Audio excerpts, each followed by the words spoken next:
আমার স্বামী আবির আজ বিকেলে বিদেশ থেকে আসবে। 2 বছর সে প্রবাসী ছিল। শাশুড়িকে সকালে চা দিতে যাওয়ার সময় ঘরের বাইরে থেকে শুনতে পেলাম তিনি তার মেয়েকে বলছেন, জামাইকে বল হাসপাতালে একটা বেড খালি করতে, আমি হাসপাতালে ভর্তি হব, অন্তত সপ্তাহখানেক সেখানে থাকবো, আমি আসার পর সেখানে পাঠিয়ে দিবি। আগুন আর ঘি যেন কাছাকাছি না থাকে। তোর বাপ ওই মেয়েকে পছন্দ করে আবিরের সাথে বিয়ে দিয়েছিল, আবিরের পছন্দ ছিল না। তোর বাপ যেহেতু বেঁচে নাই, এখন ওই মেয়েকে বিদায় করতেও সময় লাগবে না। পাশে থেকে আমার ননদ বলে উঠল, তোমাকে কেন হাসপাতালে থাকতে হবে? তুমি অনামিকার মামাকে বলে ওকে যেন এসে নিয়ে যায়, ও চলে গেলে তো সব সমস্যার সমাধান হয়ে যাবে। ভাইয়া আসলে নতুন মেয়ে দেখে বিয়ে করাবো। এই মেয়েকে আমার পছন্দ না, সবসময় বেশি বোঝে। তোমার ছেলেকে তোমার কাছ থেকে দূরের মানুষ বানিয়ে দেবে, দেখো।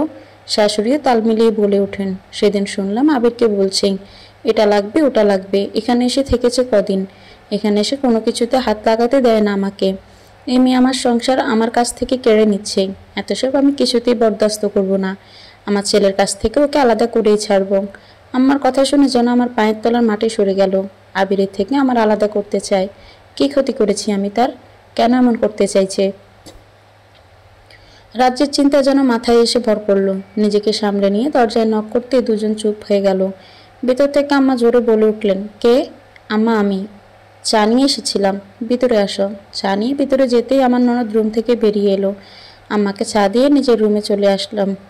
তখনই তিনি আমাকে পেছন থেকে ডাক দিলেন। আমি কাছে কাছে গিয়ে দাঁড়ালাম। আম্মা চায়ে চুমুক দিয়ে কাপটা হাতে রেখেই বললেন, অনেকদিন তো হলো এখানে এসেছ, তোমাকে তো উঠিয়ে নিয়ে আসা হয়নি। আমি তোমার মামাকে ফোন করে বলে দিচ্ছি তোমাকে যেন এসে নিয়ে যায়। আবির আসলে ওকে তোমাদের বাড়ি পাঠিয়ে দিব, ওর সাথে এখানে এসে আবার কয়দিন থেকে যেও। অনুষ্ঠান করে তোমাকে নিয়ে আসবে একেবারে, কিন্তু তার জন্য সময় লাগবে একটু। আমি বাধ্য মেয়ের মতো মাথা ঝাঁকালাম। আমার দুই সময়ে দুই রকমের কথা আমার ভেতরে ঝড় তুলেছে। আবিরের সাথে আমার সংসার কি সত্যি ভেঙে যাবে? আমি তো আম্মাকে আমার মায়ের মতো ভালোবেসেছিলাম। ওনাকে দেখতে ইচ্ছে করলে চলে আসতাম, উনিও আমার সাথে ভালোভাবেই মিশত, ভালোবাসত আমাকে। কিন্তু এত হঠাৎ পরিবর্তন আমাকে কেন 10তলা ছাদ থেকে নিচে ধাক্কা দিয়ে ফেলে দিচ্ছে। আমি অল্পতেই ভেঙে গুড়িয়ে যাওয়ার মেয়ে নই, তবুও নিজের সংসারের কথা চিন্তা করে ভীষণ ভয় লাগছে। আম্মার সাথে কথা শেষ করে নিজের রুমে চলে আসলাম। খুব কান্না পাচ্ছে আমার।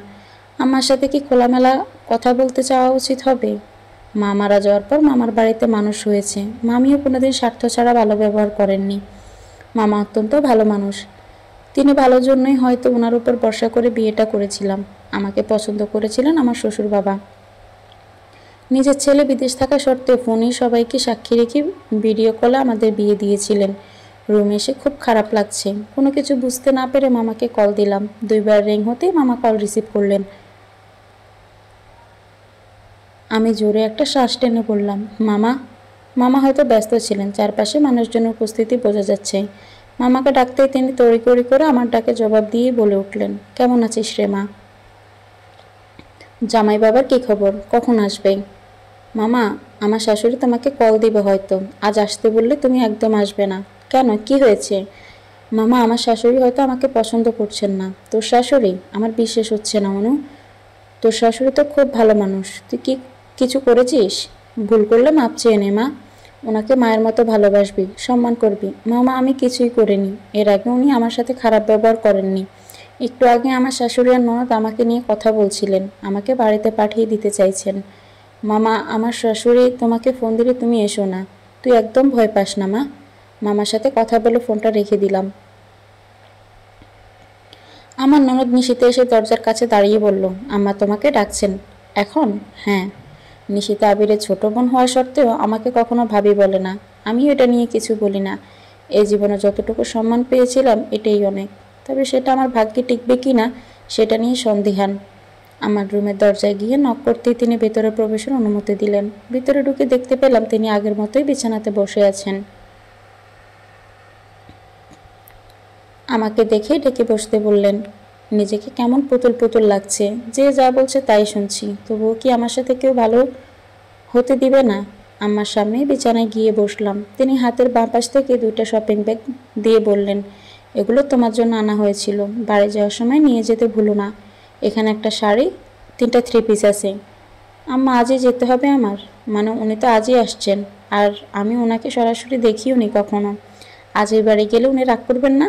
সেসব আমি দেখে নেব। তোমার মামা এলে তুমি চলে যেও। আমি আবারও বাধ্য মেয়ের মতো মাথা নাড়ালাম। আমি সর্বদা শান্তশিষ্ট মেয়ে, ঝামেলা আমার কোনো কালেই পছন্দ ছিল না। জোর জবরদস্তিতেও আমি নেই। আমি বিশ্বাস করি যে যেটা আমার জন্য সৃষ্টিকর্তা রেখেছেন সেটা আমারই থাকবে। ভালো কিছু পাওয়ার জন্য চেষ্টা করা যায়, কিন্তু জোর করে ভালোবাসা অন্তত পাওয়া যায় না। যাও, রুমে গিয়ে তোমার ব্যাগ গুছিয়ে নাও। আম্মার কথায় রুম থেকে বাইরে চলে আসলাম। বের হতেই দেখি 5-6 জন লোক বড় বড় ডালা করে সবজি, মাছ, মাংস নিয়ে এসেছেন। আম্মা বাহিরে এসে সবাইকে রান্নাঘর দেখিয়ে দিলেন। আমাকে ছাড়া সবাই এ বাড়িতে কত আনন্দ করবে ভাবতে বুক ভারী হয়ে আসছে। নিজেই নিজেকে প্রশ্ন করলাম, আমাকে কি ভালোবাসা যায় না?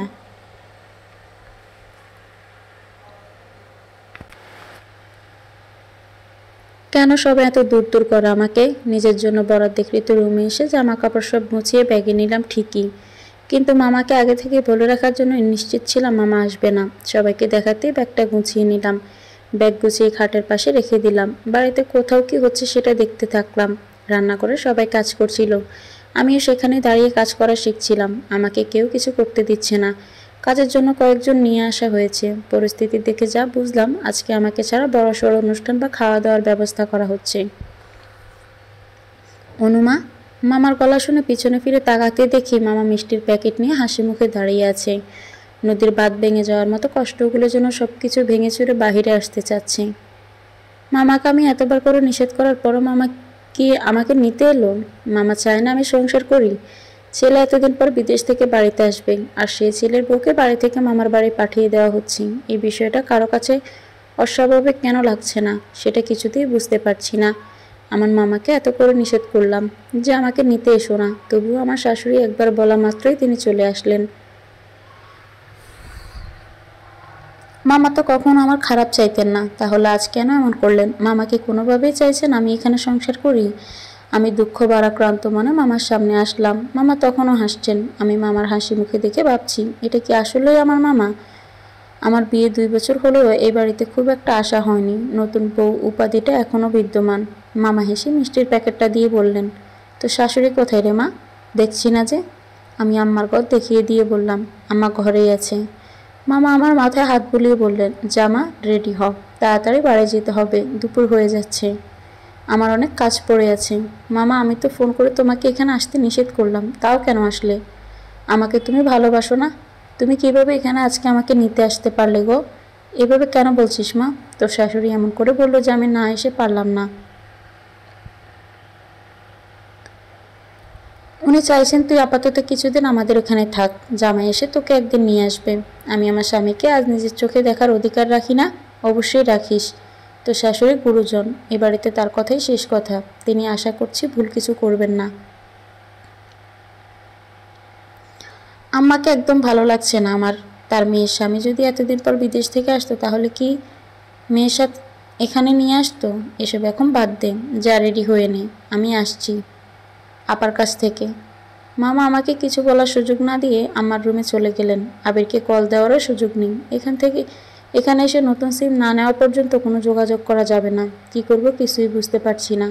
এদিকে আমার সব কিছু অসহ্য লাগছে। ঠিক করলাম আম্মার সাথে কথা বলবো।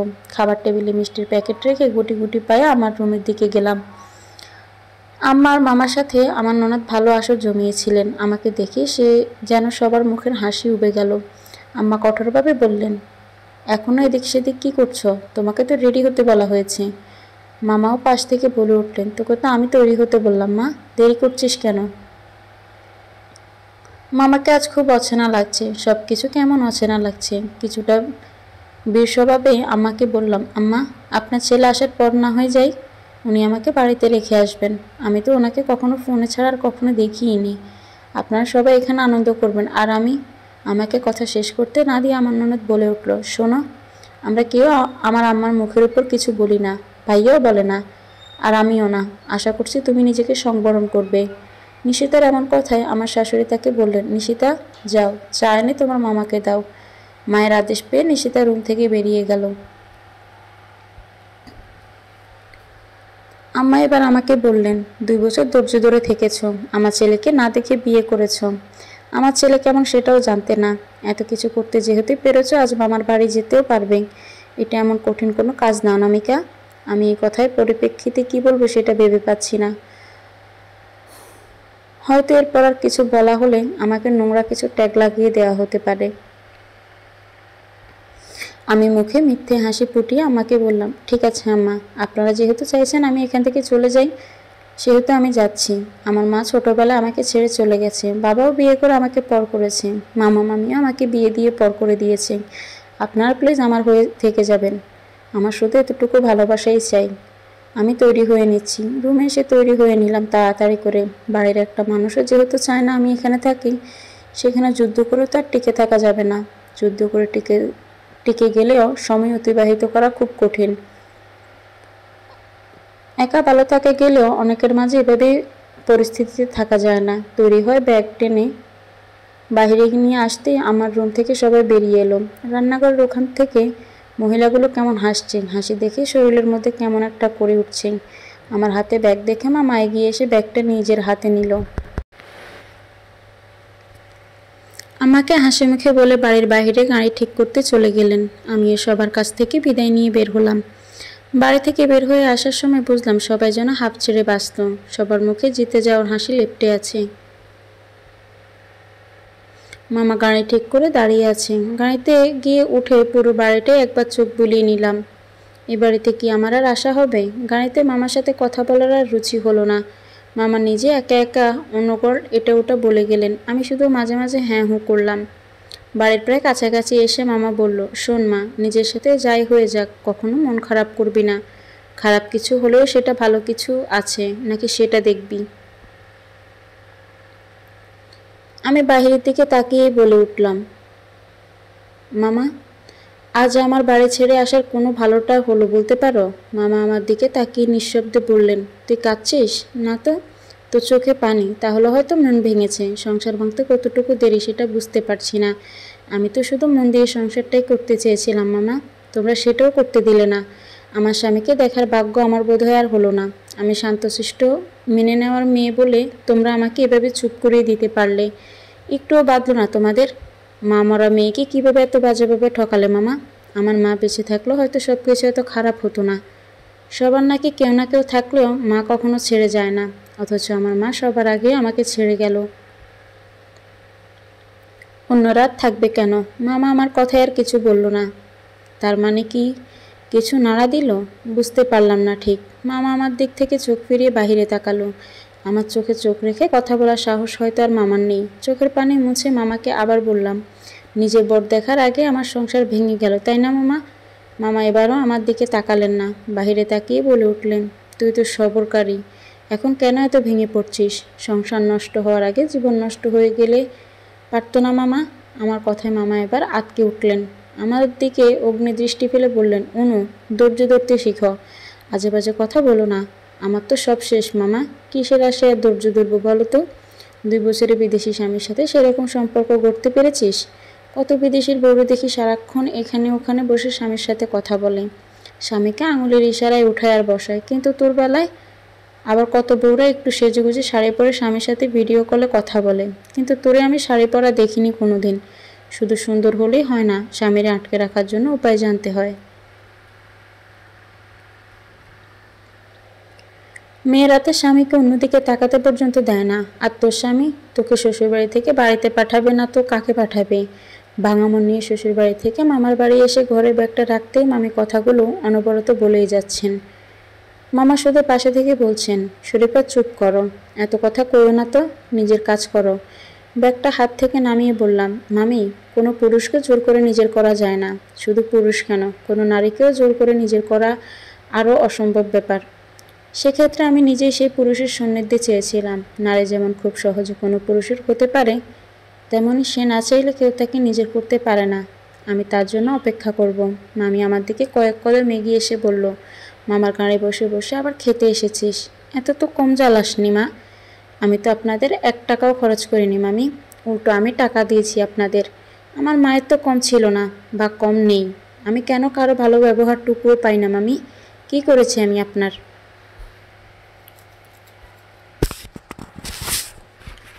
শ্বশুরবাড়ির মানুষের কাছ থেকে অবহেলা পেয়ে এখানে চলে এসেছিস। আমারও এমন দিন এসেছিল যে সময়ে কথা ছিল আমি আমার স্বামীর কাছে বেশি গুরুত্ব পাবো, তখন সে তোকে নিয়ে পড়ে থেকেছে। মামা ধমকের সুরে মামিকে শাসিয়ে দূরে সরিয়ে যেতে থাকলেন। মামির কথায় যেন বুকে চিনচিন ব্যথা শুরু হলো। মামির মন বিষিয়ে যাওয়ার কারণ আমার প্রতি মামার ভালোবাসা। এতিমদের হয়তো আসলে ভালোবাসা পাওয়ার অধিকার নেই। সৎ মায়ের অবহেলা দেখে মামা এ বাড়িতে নিয়ে এসেছিলেন। আমার এখানে আসার কারণে মামি এতগুলো বছর আমাকে সহ্য করেছেন। আমাকে চুপ থেকে মামি আবার বলে উঠলেন, ভেবেছিল এবার বুঝি এবারের পাট চুকিয়ে শান্তিতে থাকবো। না, আবার এসে হাজির। মামির কথার উত্তরে আসলে আমার আর কিছুই বলার নেই। শুধু মনে মনে সৃষ্টিকর্তাকে বললাম, আল্লাহ, আমার মাকে তো নিয়ে নিয়েছ, এবার কথার কষ্ট সহ্য করার হিম্মতটুকু নিও না দয়া করে। এটাও যদি হারাই তাহলে নিজের মনটাকে আমি আর বাঁচিয়ে রাখতে পারবো না। একটা দীর্ঘশ্বাস ফেলে নিজের রুমটায় চলে আসলাম। দরজা খুলে দেখলাম আমিও বাড়িতে যাওয়ার সময় যেভাবে রেখে গিয়েছিলাম ঠিক ওভাবেই আছে। আমার রুমে কারো আসার প্রয়োজন পড়েনি। আমি থাকতেও কখনো কারো প্রয়োজন পড়তো না। রুমটা পরিষ্কার করার কাজে লেগে পড়লাম। সব কাজ শেষ করতে করতে প্রায় বিকেল হয়ে গেল। গোসল সেরে বিছানায় গায়ে এলে দিয়ে এলাম। ফোনটা হাতে নিতে অচেনা নাম্বার থেকে 2বার কল এসেছিল। ব্যালেন্স চেক করে দেখলাম সেখানে মিস কল দেওয়ার টাকাও নেই। বিকাশ থেকে রিচার্জ করা নাম্বারটায় কল ব্যাক করলাম। রিং হতে ওপাশ থেকে কেউ রিসিভ করলো। ফোন রিসিভ হতে সালাম দিলাম। ওপাশ থেকে ভরাট পুরুষালী গলায় কেউ বলে উঠল, আপনি অনামিকা বলছেন? জি বলছি। আপনি কে? আমি কুরিয়ার থেকে বলছি। আপনার নামে একটা পার্সেল এসেছে, বড়সড় একটা পার্সেল। ভেতরে কি আছে সেটা বলতে পারছি না, এসে ওটা নিয়ে যাবেন। আমার নামে পার্সেল, তাও আবার বড়সড়। বিষয়টা আমাকে উদ্গ্রীব করে তুলল। কে পাঠালো আমাকে পার্সেলটা? নিজের প্রশ্নগুলো দমিয়ে বলে উঠলাম, কোথায় থেকে এসেছে ওটা? কে পাঠিয়েছে? প্রেরকের নাম লেখা আছে? ইংরেজিতে কোনো পেজের নাম লেখা হয়তো। মানুষের নাম নেই বাপু, তাড়াতাড়ি নিয়ে যাও, সব দেখতে পাবা। ঠিক আছে। লোকটা ওপাশ থেকে কলটা কেটে দিতে যেন চিন্তাটা বেড়ে গেল। ফোনটা রাখতে দেখি মামি দরজার পাশে দাঁড়িয়ে। ওনার মুখটা দেখে আমার মনটা মলিন হয়ে গেল। এই মানুষটাকে আমি না চাওয়া সত্ত্বেও কষ্টে রেখেছি। আমি কারোর উপর জুলুম করছি। আমাকে কিছু না বলতে দেখে মামি বলে উঠলেন, বিকেল হয়ে গেছে, কটা খেয়ে উদ্ধার করলেও তো করতে পারেন। আপনার মামা এসে আবার আমার উপর চওড়া হবেন।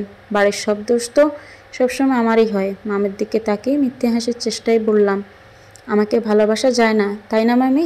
ভালোবাসা গেলে কি আর আমার মা আমাকে ছেড়ে চলে যেত? চিন্তা করবেন না, আমি না চাওয়া সত্ত্বেও যে আপনার কষ্টের কারণ হয়েছি না, এই কষ্ট আমি আর আপনাকে রাখবো না। আমি আমার জন্য একটা আলাদা বাড়ি করব।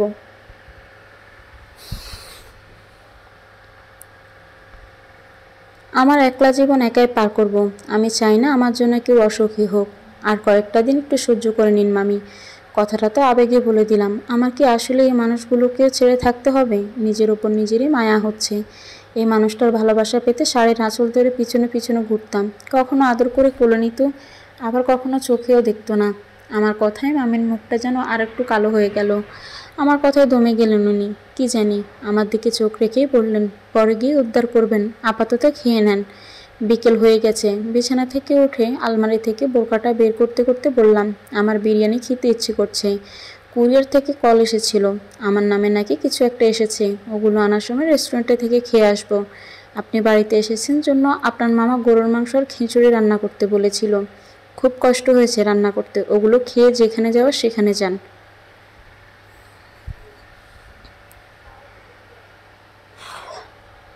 না খেয়ে এক পাও বাইরে যেতে পারবেন না। যখন যেটা ইচ্ছে সেটা করতে পারবেন না এ বাড়ি থেকে। মামির কথায় বেশ অধিকারবোধ বুঝতে পারলাম। এই মহিলাকে আমি 20 বছরও চিনে উঠতে পারলাম না। কেমন মানুষ উনি? কেন এক এক সময় এক এক আচরণ করেন? বোরখাটা বিছানার উপর রেখে বললাম, ভালো তো বাসেন না, শত্রু ভাবেন। সে মেয়ের খাওয়া বা না খাওয়া নিয়ে এত চিন্তা কেন আপনার? এত ভাবতে হবে না আমাকে নিয়ে। আমার জন্য আমার আল্লাহই যথেষ্ট। মামি আর কোনো কথা না বলে দ্রুত পায়ে আমার হাতে ধরিয়ে খাবার টেবিলে নিয়ে আসলেন। চেয়ার টেনে নিজের ঠেলে বসিয়ে দিলেন। নিজে একা একা খাবার প্লেট দিয়ে বকবক করতে থাকলেন। আমি ওনার দিকে এক পলক চেয়ে রইলাম।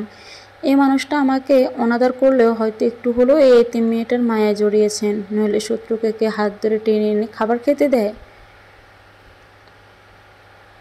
এই মানুষটা কি জানে তাকে আমি আমার মায়ের আসনে বসিয়ে রেখেছি?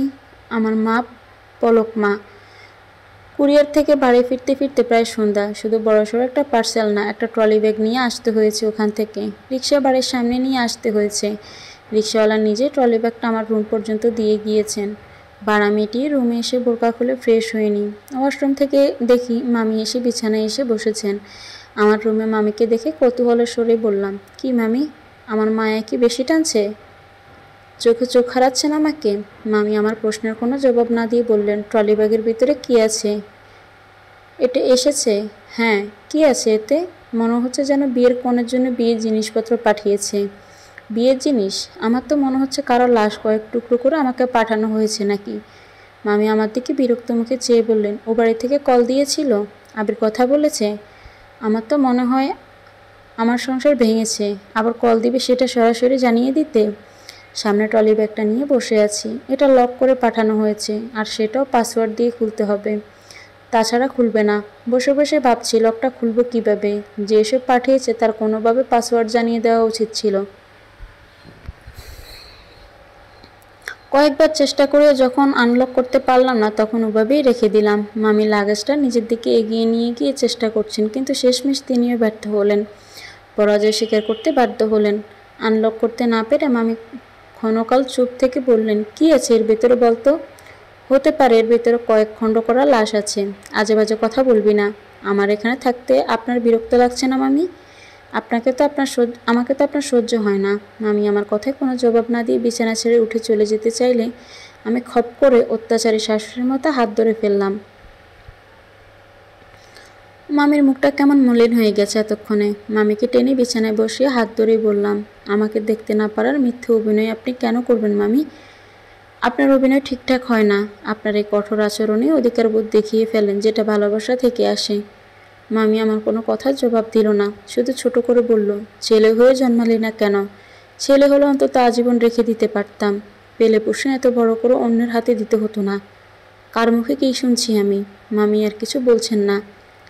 ইচ্ছেতে কিংবা ভুল করে কথাখানা বলে ভুল করে ফেলেছেন বলে মনে হচ্ছে হয়তো তার। আমি আবার বলে উঠলাম, মেয়ে হয়ে জন্মেছি, এত বছর জ্বালিয়েছি, আর জ্বালাতন সহ্য করতে হবে না। সুন্দর না? আপনার তো খুশি হওয়ার কথা মামি। ছেলে হলে নিজে তো জ্বালাতামই, সাথে বিয়ে করে বউ বাচ্চা সহ জ্বালাতাম। তখন তো আরও বড় শত্রু হয়ে যেতাম। মামি এবার রাগী গলায় হুঙ্কার দিয়ে বলে উঠলেন, মুখ দিয়ে কি মিষ্টি কথায় বেরোয় না? অন্যের কথা তো ভালো মেয়ের মতো মুখ বুঝে সহ্য করিস, আর আমার সাথে কেন এমন আচরণ করিস? দেখ, নিজেই দেখ। তুই আমার শত্রু হবি না তো কে হবে? ছেলে হলে এরকম পিছনে লাগতে আসতি না। কেউ কেউ সম্মানের মানুষ, যাদের কথা মেনে নেওয়া ছাড়া উপায় থাকে না। কেউ কেউ ভালোবাসার মানুষ, যাদের সামনে মুখে লাগাম দিতে ইচ্ছে করে না। আমার কথায় মামের মুখে হাসি ফুটে ওঠে। এ প্রথমবারের মতন এই মানুষটার মুখে এত সুন্দর স্নিগ্ধ হাসি দেখতে পেলাম। এ যাবৎ তার কঠোর ব্যবহারে আমি অভ্যস্ত ছিলাম। মানুষটা আমাকে ভালোবাসতো সেটা টের পেতাম, কিন্তু কখনো ধরা দিত না। মামির দিকে গিয়ে বসে বললাম, মিসেস শরীফা, আপনার হাসি সুন্দর। এই হাসি দিয়ে কি আমার মামাকে বশ করে রেখেছেন? তুই এত কষ্টেও মজা করতে পারছিস কীভাবে অনু? মামির সাথে এসব নিয়ে কথা বলার আর সাহস হলো না আমার। কষ্টকে পাত্তা দিলে সে আরও বড় আকার ধারণ করবে। যতটুকু সম্ভব নিজেকে ভালো রাখার চেষ্টা করে যাওয়া। কারো কপালে সংসারের সুখ নাই থাকতে পারে, অন্য ভালো কিছু তো থাকবে। সৃষ্টিকর্তা আগে থেকে সব ঠিক করে রেখেছেন, শুধু আমাদের মেনে নিতে হবে। কি হলো, চুপ আছিস কেন? মামির কথায় ফিরে তাকালাম। বিছানা ছেড়ে উঠে নিজেই বললাম, এসব নিয়ে কথা বলতে একদম ভালো লাগছে না মামি। বাইরে থেকে আসছি, ঘরে ভালো লাগছে না। মামিকে রেখে বাইরে চলে আসলাম। চারপাশ অন্ধকার হতে শুরু করেছে। বেশ খানিকটা হয়ে গেছে। বাড়ির সামনেই সুপারি গাছ কেটে বসার জায়গা বানানো হয়েছে, সেখানে গিয়ে পা দুলিয়ে বসলাম।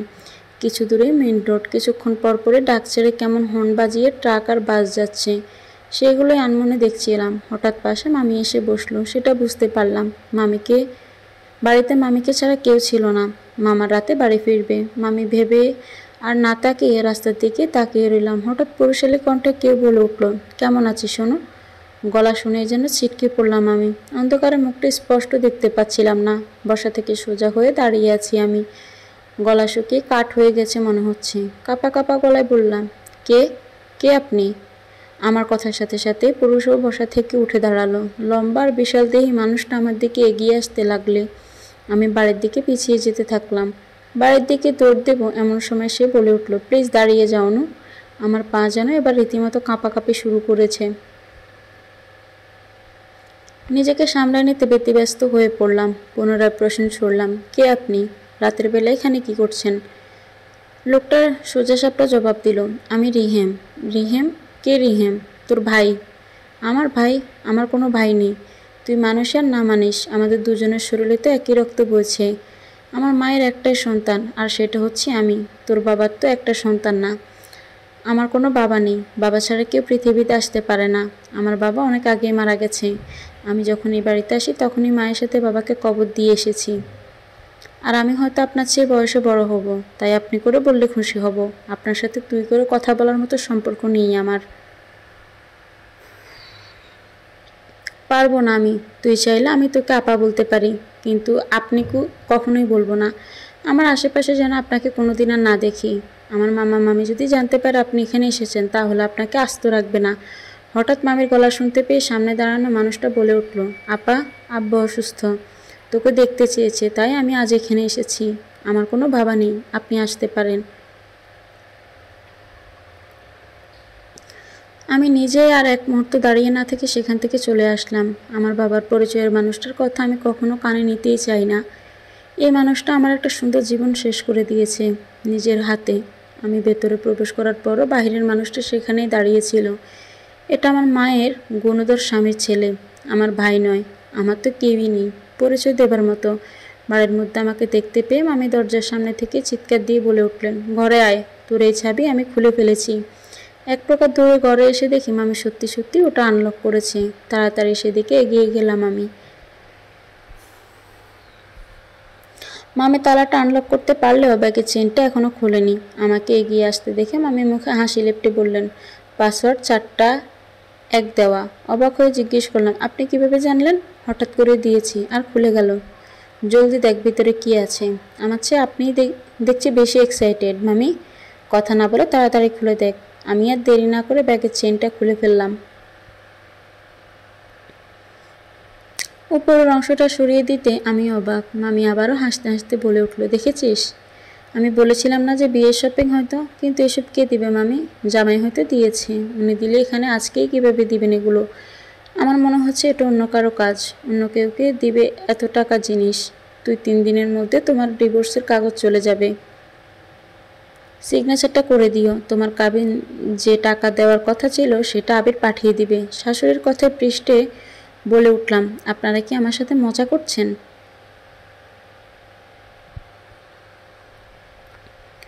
ইচ্ছে হলো ছেলেকে বিয়ে দিলেন, আবার ছেলেকে ডিভোর্স করানোর জন্য উঠে পড়ে লেগেছেন। বিয়ে আর ডিভোর্স কি হাতের মোয়া নাকি? ছেলেকে ডিভোর্স দিয়েছিলেন কেন?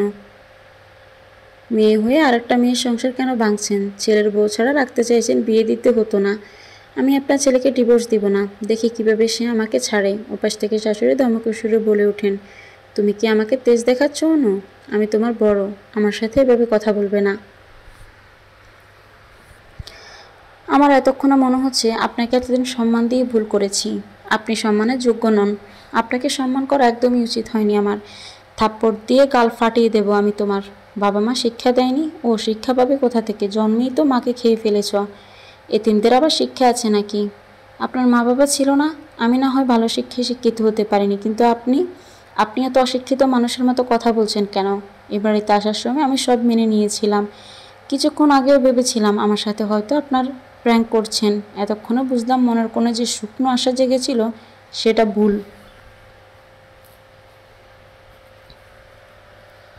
তোমাকে তো আগে থেকে আমার পছন্দ ছিল না। মিনকে শয়তান তুমি। আমি মানুষ চিনি। এতদিন ভালো সাজার নাটক করেছ, এখন আসল পরিচয় বেরিয়ে এলো। আপনার আসল চেহারা তো অনেক আগেই বেরিয়ে এসেছে। আমি আগে ভাবতাম জোর করে কোনো কিছু করা উচিত না। জোর করে অন্য কিছু পাওয়া গেলেও ভালোবাসা পাওয়া যায় না, তাই এতদিন চুপচাপ ছিলাম। এখন বুঝতে পারছি ভালো থাকার দায়িত্ব নিজেই নিতে হবে। কি করবে তুমি? কি করার যোগ্যতা আছে শুনি? আপনার ছেলেকে আমার কাছ থেকে দূরে রাখুন, দেখুন পারেন কিনা। ওনার সাথে আর কথা না বাড়িয়ে কলটা কেটে দিলাম।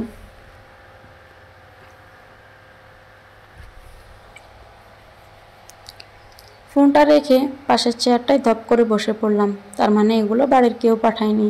মামি তখনও চুপচাপ সেখানেই দাঁড়িয়ে আছে। তিনি হয়তো আমাকে এভাবে কারোর সাথে কথা বলতে শোনেননি।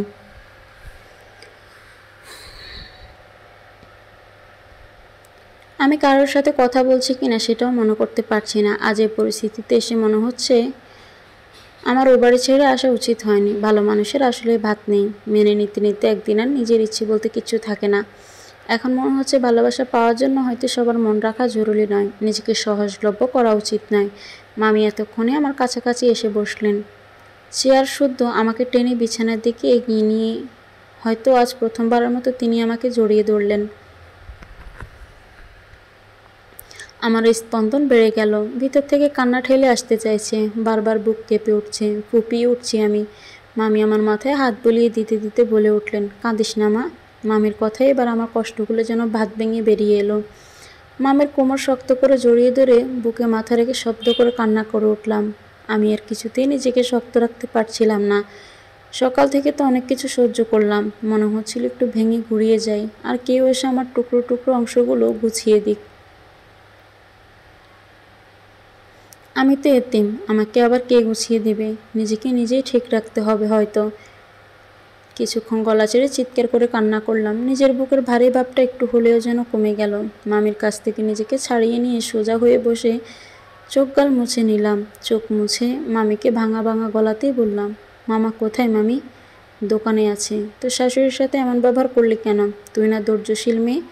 তুই তো তখন বললি তোর শাশুড়ি নাকি সম্মানের মানুষ, তাই ওনার কথা মেনে নিয়ে চলে এসেছিস। মামি কথাগুলো বলে আমার দিকে তাকালো।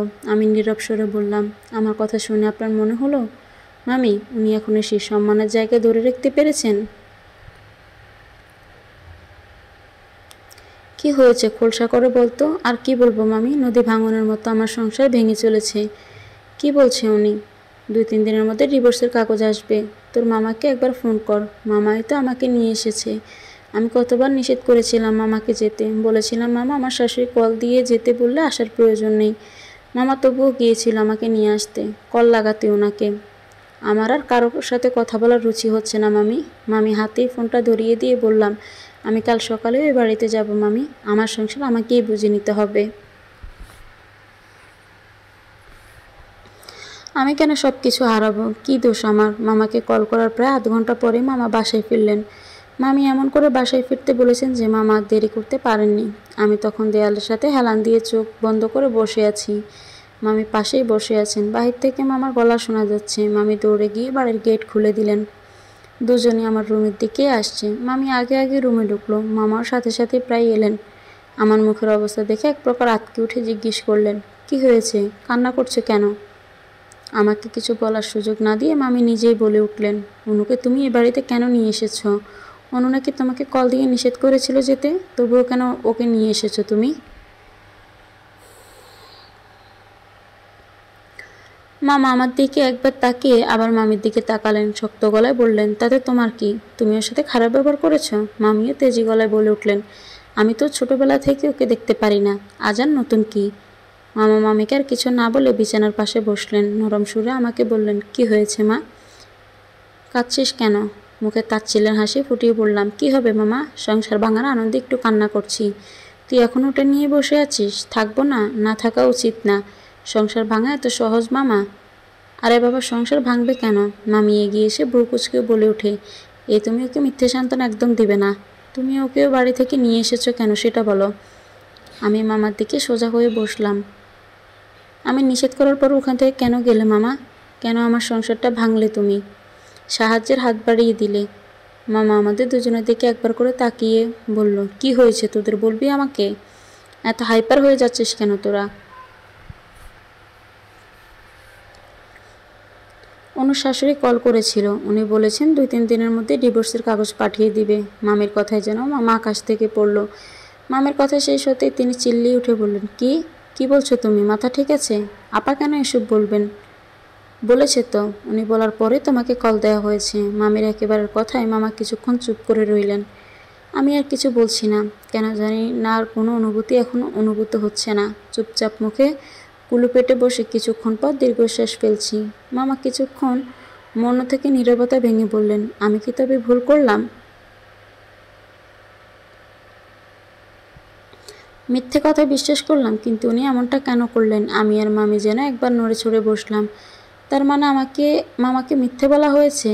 আমি আর মামি একে অপরের দিকে কিছুক্ষণ দেখলাম। মামি আমার দিক থেকে নজর ফিরিয়ে নিয়ে বললেন, কি বলেছে উনি? মামা মেজের দিকে তাকিয়ে আছেন, বেশ অন্যমনস্ক দেখাচ্ছে মামাকে। মামি আবারও জিজ্ঞাসা করলো, তোমাকে কল করেনি, কি বলেছিলেন?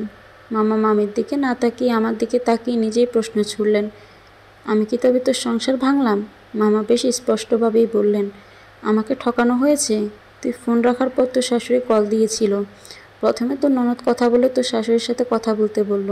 উনি ফোন কানে নিয়ে আমাকে বলল, আবিরার তো যেহেতু আয়োজন করে বিয়ে হয়নি, তাই তোকে সারপ্রাইজ দিতে তোকে এই বাড়িতে পাঠাবে। তোদের আবার বিয়ে দেওয়া হবে ধুমধাম করে। এত ভালো খবর শুনে আমি তোকে নিয়ে আসতে গিয়েছিলাম। মামি বলে উঠলেন, উনি যদি এসবই করবেন তাহলে এখন এসব করছেন কেন? আমি মামিকে ডেকে বললাম, মামি, আমার মামাকেও ঠকানো হয়েছে। আমার সংসার ভাঙার পরিকল্পনা করা হচ্ছে। আমি আর এসব সহ্য করব না। কালকে আমি ওর বাড়িতে যাব।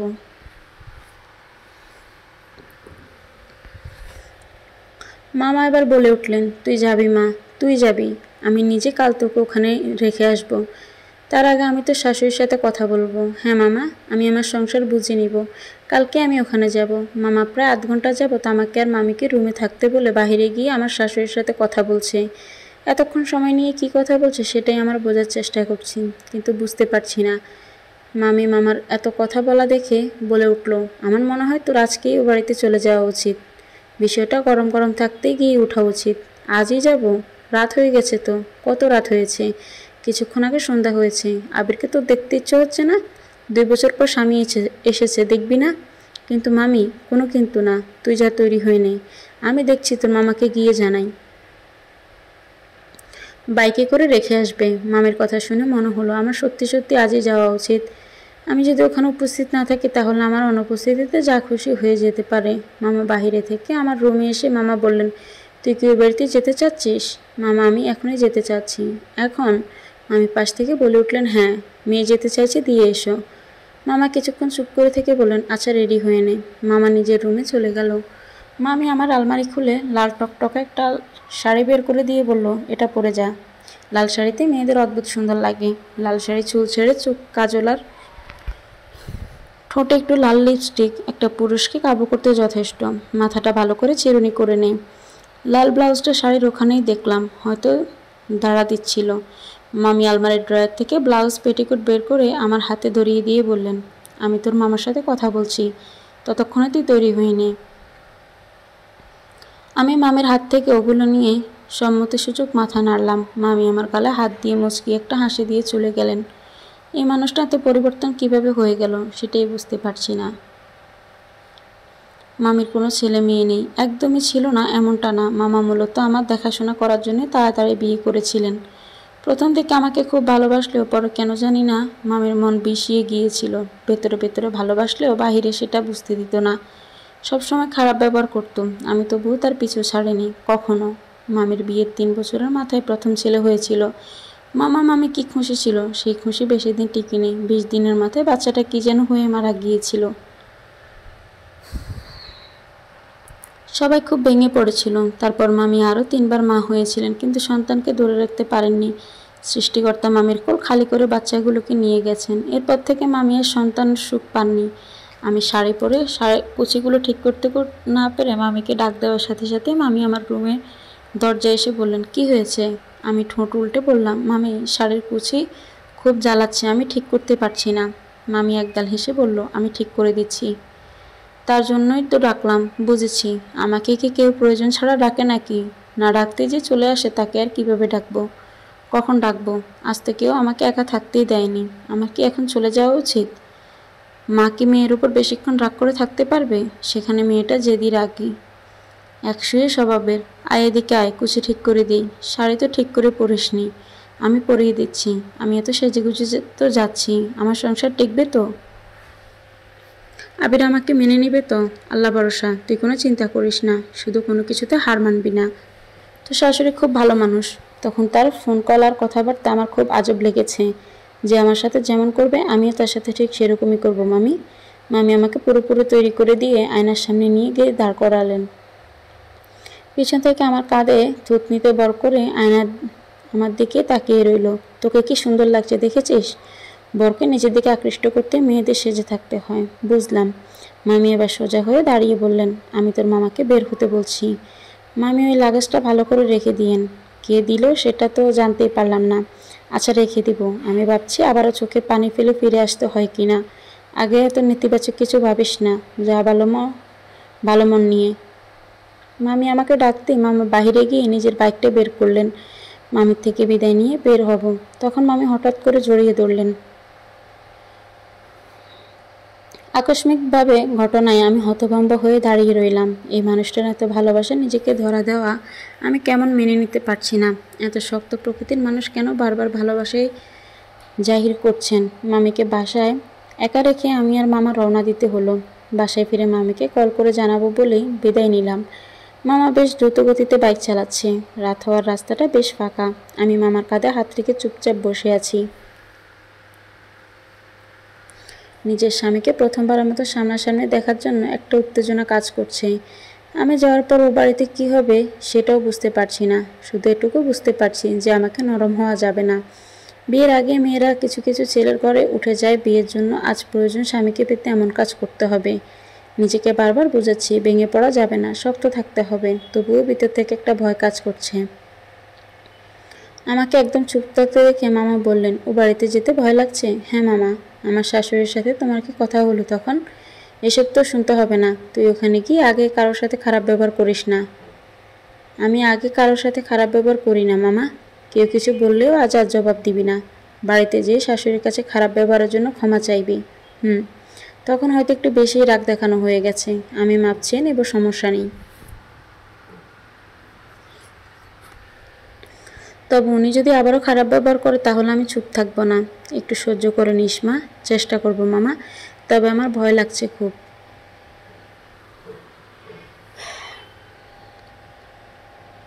ওনারা কি আমার সাথে ভালো ব্যবহার করবে? দেখে গিয়ে চল। আমি আর কথা বাড়ালাম না। এখন শুধু বাড়িতে পৌঁছানোর অপেক্ষা করতে লাগলাম। মামা গতি বাড়িয়ে দিলেন। আমি চুপচাপ বসে চোখ বন্ধ করে আল্লাহকে ডাকতে থাকলাম। তিনি একমাত্র আমাকে এসব থেকে বাঁচাতে পারেন। মামা বাড়ির সামনে এসে বাইক থামালেন। সদর দরজা ভেতর নিয়ে একপাশে রেখে লক করে রাখি। মোবাইলের সময় দেখে বললেন, 10:30 বেজে গেছে। আয় মা, তাড়াতাড়ি আয়। মামা আগে আগে হাঁটা শুরু করলেন। আমি মামার পিছু পিছু হাঁটছি। বুকের ভেতরটা কেমন যেন করছে। অতিরিক্ত ভয়ে পেটের নাড়িও কাঁপছে। বেশ বুঝতে পারছি, হাঁটার শক্তিও পাচ্ছি না। মনে হচ্ছে এখনই মাথা ঘুরে পড়ে যাব। এ বাড়িতে এর আগেও এসেছি, কিন্তু এমন কখনো হয়নি। মামাকে দরজার সামনে দাঁড়ালেন। আমার দিকে তাকিয়ে মুচকি হাসি দিয়ে বলল, আমার মার মুখ এমন কাঁদো কাঁদো লাগছে কেন? মামা, আমার ভয় লাগছে। ধুর মেয়ে, কিছু হবে না, সাহস রাখ। মামা আমার মাথায় হাত বুলিয়ে কলিং বেল চাপলেন। মামা বেল বাজানোর সাথে সাথে দরজার ওপাশে শব্দ হলো। কেউ খুলতে চলে এসেছে। মনে হচ্ছে ওপাশে কেউ তৈরি হয়েছিল দরজা খোলার জন্য। দরজার পাল্লা সরে গেল। দরজার ওপাশে আমার ননদের হাসি মুখে দেখা মিলল। আমাকে দেখে বলে উঠল, লে এসেছ। দরজার বাহিরে আমি আর মামা দাঁড়িয়ে আছি। আমার বুকের ভেতরটা যেন কোনো একটা অজানা ভয়ে দুমড়ে মুড়ছে যাচ্ছে। এরপর কি হবে সেটা ভেবে যেন মাঝ সমুদ্রে ডুবে যাচ্ছি। আমাকে চুপচাপ দাঁড়িয়ে থাকতে দেখে মামা বললেন, বেশি রাত হয়ে গেল মা? নিশিতা ওপাশ থেকে হেসে বলল, না না মামা, ভেতরে আসুন। মামা ভেতরের দিকে গেল। নিশিতা এবার আমার হাত ধরে ভেতরে টেনে নিয়ে দরজা আটকে দিয়ে বলল, তোমাকে কিন্তু দারুণ লাগছে। একদম নতুন বউ বউ লাগছে। নিশিতার কথা যেন আমার মাথার উপর দিয়ে গেল। সকালের ব্যবহারের সাথে যেন আকাশ পাতালের পার্থক্য। সকালে সেই মানুষটার সাথে এখনকার মানুষের কোনো মিলই দেখছি না। আমি তখনও থাও মেরে দাঁড়িয়ে আছি। নিশিতার দিকে পলকহীন চোখে তাকিয়ে ভাবছি, মানুষের কত রঙই না, তাই না? আমাকে দেখে চুপ করে দাঁড়িয়ে থাকতে দেখে নিশিতা বলে উঠল, এভাবে দাঁড়িয়ে থাকবে? ভেতরে যাবে না? এসো এসো। নিশিতা এবারও আমার হাত ধরে টেনে ভেতরে নিয়ে এলো। বাড়িতে যেন জমজমাট আয়োজন। বাসায় আম্মা আর নিশিতা ছাড়াও কয়েকজন রয়েছে। আমাকে দেখে একজন এগিয়ে এসে আমার শাশুড়িকে ডেকে বললেন, আপা, তোর ছেলের বউ তো চলে এসেছে। দেখ, লাল টুকটুকে বউ এসেছে বাসায়। আমার শাশুড়ির রুমে উকি দিয়ে দেখলাম মামা আর আম্মা কথা বলছেন। আমাকে চেয়ারে বসানো হলো। চারপাশে সব কিছু যেন স্বপ্ন স্বপ্ন লাগছে। সবাই আমাকে নিয়ে এত ব্যস্ত হয়ে পড়েছে কেন, কিছুই বুঝতে পারছি না। আমাকে রেখে নিশিতা নিজের রুমে গিয়ে আবার ফিরে এসে বলল, চলো আমার রুমে যাই। কিন্তু কি হয়েছে? আমি কিছুই বুঝতে পারছি না। কি করছো তোমরা? কিছুই করছি না আপাতত, তবে করব। এখন আমার রুমে চলো জলদি। নিশিতা আমাকে তার রুমে নিয়ে এসেছে অনেকক্ষণ আগে। আমাকে আবার প্রথম থেকে তৈরি করে দিচ্ছে। আর একটা নরম লাল টকটকা শাড়ি পরিয়ে দেওয়া হয়েছে, সাজিয়ে দেওয়া হচ্ছে প্রথম থেকে। আগে শুধু হালকা লিপস্টিক দেওয়া থাকলেও এবার যেন কিছুই বাদ গেল না। নিশিতা ছোট একটা আয়না আমার সামনে ধরে বলল, দেখো তো কেমন লাগছে। আয়নাটা নিজের মুখের ঠিক সামনে ধরায় পুরো মুখ সেখানে দেখা যাচ্ছে। এবার আগে কখনো আমার এরকম ভারী সাজে সাজা হয়নি। আমাকে সাজালে যে এত সুন্দর লাগবে এটাও কখনো ভাবিনি। নিজের দিক থেকে নিজেই যেন চোখ ফেরাতে পারছি না। নিশিতা আমাকে চুপ থাকতে দেখে বলে উঠল, আমার ভাইয়া আজ তোমার উপর থেকে চোখ ফেরাতে পারবে না। একদম পরি লাগছে তোমাকে।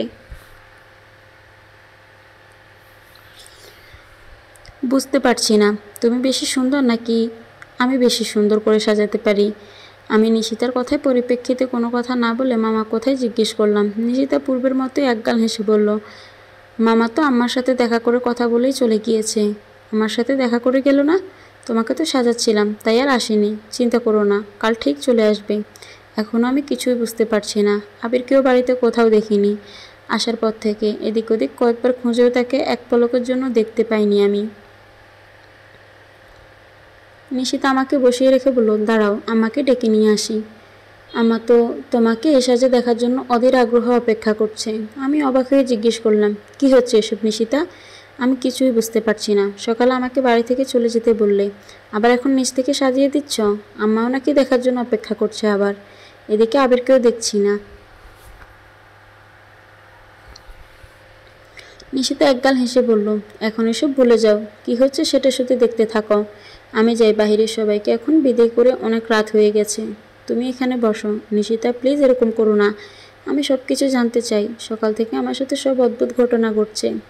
বললাম তো এখন কিচ্ছু বলবো না। নিশিতা আর কিছু না বলে রুম থেকে চলে গেল। রুমে আর কেউ নেই। একাই বসে ভাবতে থাকলাম কি হচ্ছে আমার সাথে। হঠাৎ মনে পড়লো আসার পর আমি মামিকে কল করিনি। তাড়াতাড়ি করে ব্যাগ থেকে ফোন বের করলাম। মামিকে কল দেওয়ার সাথে সাথে মামি কল রিসিভ করলো। কল রিসিভ করে বলে উঠলো, কে যেন যাওয়ার সময় বলে গেল বাড়িতে গিয়ে কল দিবে। সরি মামি। মানুষ এভাবেই ভুলে যায় তাই না? প্লিজ মামি সরি। এ বাড়িতে সবাই যা শুরু করে দিয়েছে যে আমি সব ভুলে গিয়েছিলাম। মনে হতে আপনাকে কল দিয়েছি, একটুও দেরি করিনি সত্যি। এখন মনে পড়ে আর কি হবে মামি। আমি এখানে কিছুই বুঝতে পারছি না। সকালে আমাকে চলে যেতে বলল, সন্ধ্যায় শাশুড়ি কল দিয়ে ডিভোর্সের কথা বলল। এখন আবার আমাকে নতুন বউ সাজানো হয়েছে। আবেগকে এখনো দেখিনি, বাড়িতে বোধহয় নেই। চিন্তা করতে হবে না কিছু নিয়ে। তো চিন্তার দিন শেষ মানে? চিন্তার দিন শেষ কেন? এখন ইনশাআল্লাহ সব কিছু ভালোই হবে।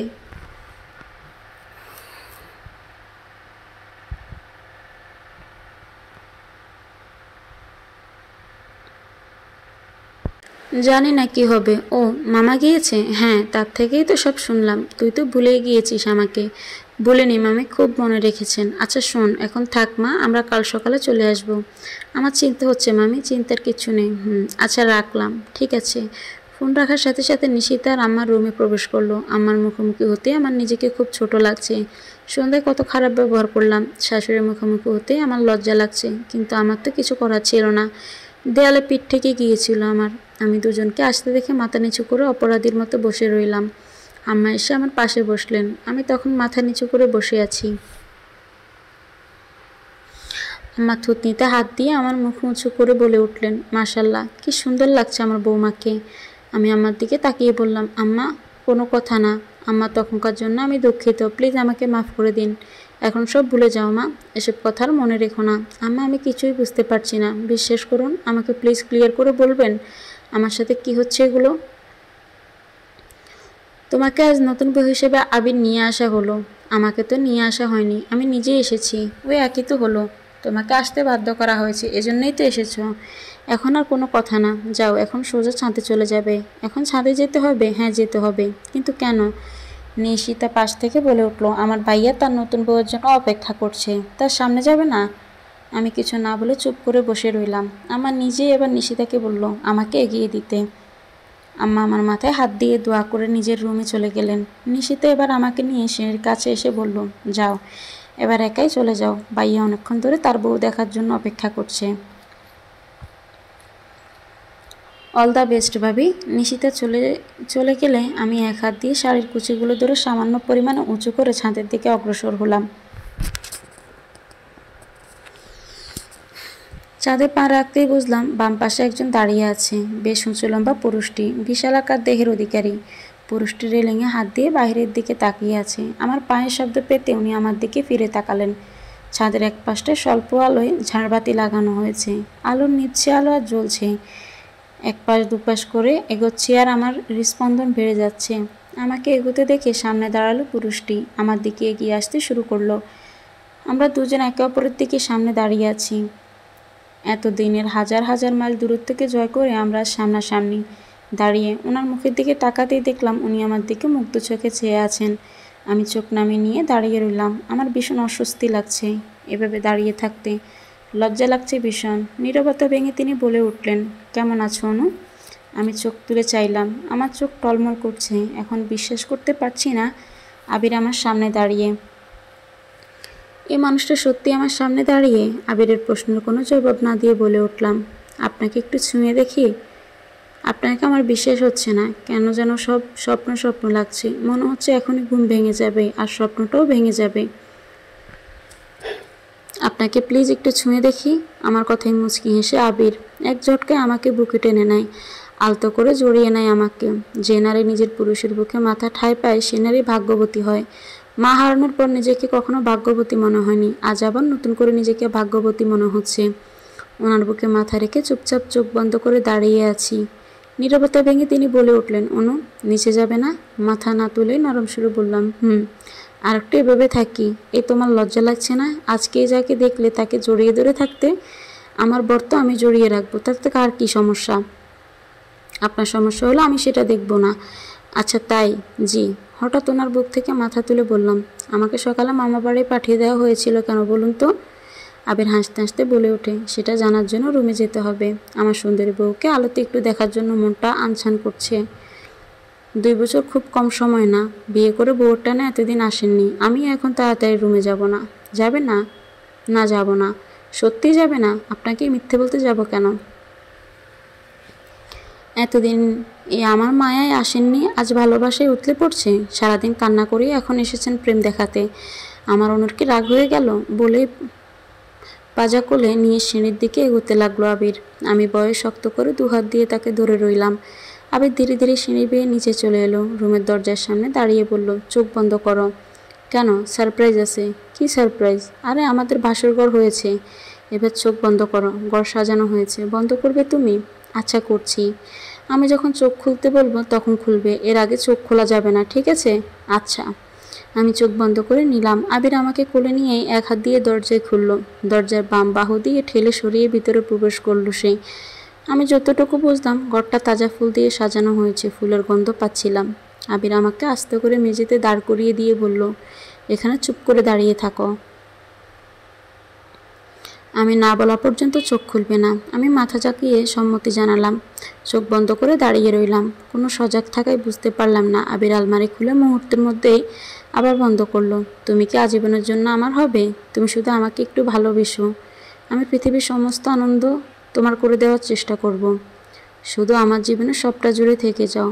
তুমি আমার ব্যক্তিগত মানুষ হয়ে যাও, যার অনুপস্থিতিতে সব কিছু শূন্য শূন্য লাগবে, যার কষ্ট আমার দম বন্ধ হয়ে আসবে, যার মুখ আমার চোখে আর মন শীতল করবে, যার হাসি আমার হৃদয়ে বারবার প্রতিধ্বনিত হবে, যাকে ছাড়া আমার সব কিছু বিষাদের নীল রঙে ডুবে যাবে।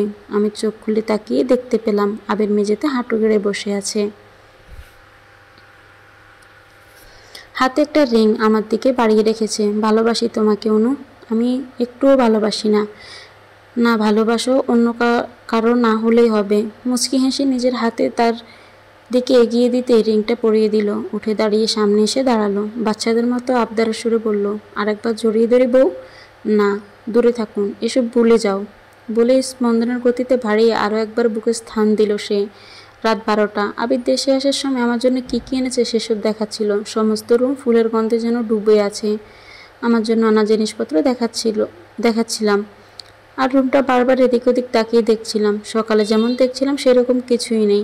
আবির বলে উঠল, পছন্দ হয়েছে এসব? মাসখানেক আগে থেকে একটু একটু করে কেনাকাটা করেছি আমি আমার বউয়ের জন্য। আমি সবগুলো জিনিসের উপর আরেকবার চোখ বুলিয়ে বললাম, আপনার পছন্দ অপছন্দ করার কোনো সাহস আমার নেই, এখনকার সব কিছুই সুন্দর। হঠাৎ আমার সন্ধ্যায় সেই পার্সেলের কথা মনে পড়লো। আবিরকে জানানো উচিত বলে মনে হলো। বলে উঠলাম, আজ সন্ধ্যায় আমার নামে একটা পার্সেল এসেছিল। ইয়া বড় একটা লাগেজ ব্যাগ, যা যা সেখানে আছে সবগুলো দেখলেই মনে হবে বিয়ের জন্য পাঠানো হয়েছে। কে পাঠিয়েছে কিছু জানতে পারিনি আমি। প্রথমে মনে হয়েছিল এখান থেকে পাঠানো হয়েছে। আবির হো হো করে হেসে উঠল। সে বলল, এতক্ষণেও বুঝতে পারোনি এগুলো কে পাঠিয়েছে? আবিরের হাসিতে কেমন যেন সন্দেহ হলো। তাকে জিজ্ঞেস করলাম, আপনি পাঠিয়েছেন?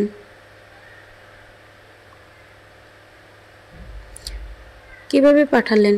আমি ওগুলো পাঠাইনি, তবে আমার নিশু পাঠিয়েছে। মানে মানে প্রথমে ঠিক করা হয়েছিল বড় করে একটা অনুষ্ঠান করে তোমাকে এখানে নিয়ে আসা হবে। তার জন্য প্রায় অনেক দিনই সময় লাগতো, তাই আমাকে নিষেধ করেছি, কিন্তু আম্মা ওগুলো কিনেই তোমার ঠিকানায় পাঠিয়ে দিয়েছিল। আমার কেমন বিশ্বাস হচ্ছে না এসব। এত কিছু আমার জন্য কেন? কারণ আমার বউকে এরকম করে কেউ কখনো ভয় পাইয়ে দেয়নি। কিন্তু আম্মা তো আমাকে অপছন্দ করে। আপনার জন্যই হয়তো জোর করে মেনে নিয়েছেন। কিভাবে বুঝলে? সকালে যখন আম্মার জন্য চা নিয়ে যাই তখন শুনেছিলাম আম্মার আর নিশিতার কথা বলেছিল আমাকে নিয়ে। তোমাকে পছন্দ করে না এসব? হ্যাঁ। আপনি কিভাবে জানলেন? এসবও প্ল্যান করা ছিল। আবির মুচকি হেসে বলল, হ্যাঁ, সব প্ল্যান করা। তুমি আমাকে কতটুকু চাও, আমাকে পেতে কি কি করতে পারো সেটা দেখার ইচ্ছে ছিল। মানে আম্মা আমাকে অপছন্দ করেন না, নিশিতাও না, কেউই তোমাকে অপছন্দ করে না অনু। সবাই তোমাকে ভালোবাসে।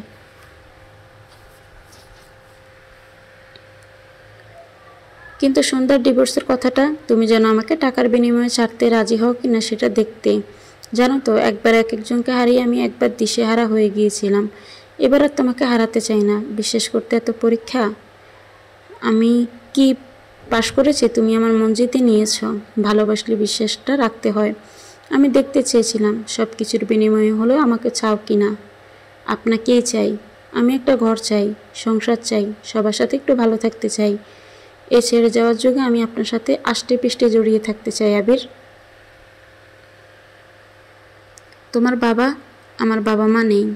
তুমি যেমন আমাকে চাও, সংসার চাও, তেমন তোমার বাবাও তার মেয়েটাকে একটু চোখের দেখা দেখতে চায়। মানুষটাকে ক্ষমা করে দিতে হয় অনু। আর উনি তো তোমার বাবা। আগামীকাল বিকেলে আমরা তোমার বাবাকে দেখতে যাব। কিন্তু কোনো কিন্তু নয়। আপনি জানলেন কিভাবে? সেটা তোমার জানতে হবে না। আগামীকাল আমরা ওখানে যাচ্ছি, এটাই ফাইনাল। আমি সব কিছু সাইডে ফেলে বললাম, আমার সংসারটা টিকলো তবে। সারাদিনে কত চিন্তায় ছিলাম সংসার ভাঙার ভয়ে, কত কান্না করেছি জানেন। এরকম আর কখনো করবে না প্লিজ। আমি এসব আর সহ্য করতে পারবো না। মাকে হারানোর পর আমি আর ভালো কিছু পাইনি আবির। আমার সংসারটা আমার কাছে থেকে কখনো কেড়ে নেবেন না। আমি এখানেই আমার জন্ম কাটিয়ে দিতে চাই। ভালোবেসো আমাকে। আমাকে তোমার হৃদয়ে রাখবে আজীবন। আবিরের কথায় মুচকি হেসে গেয়ে উঠলাম। আবির জানিয়ে দিল, আজ থেকে সে আমার। আর কোনো হারিয়ে যাওয়ার ভয় নেই। এই সংসার আমার, শুধুমাত্রই আমার। সংসারের মানুষগুলোকে ভালোবাসার, কর্তব্যের ভালো রাখার দায়িত্বটাও আমার। এই সংসার আমার সুখ, আমার শান্তি। এই মানুষটা ব্যক্তিগতভাবেই আমার। আমাদের মৃত্যু ছাড়া যেন আমরা কখনোই আলাদা না হই। আমাদের ভালোবাসা আজীবন বেঁচে থাকুক। আমার ভালো থাকা এই মানুষগুলোকে কেন্দ্র করে গড়ে উঠুক। এই মানুষটার দিক থেকে আমার আঁখি না ফিরুক। এই মানুষটা আজীবন আমাকেই ভালোবাসুক।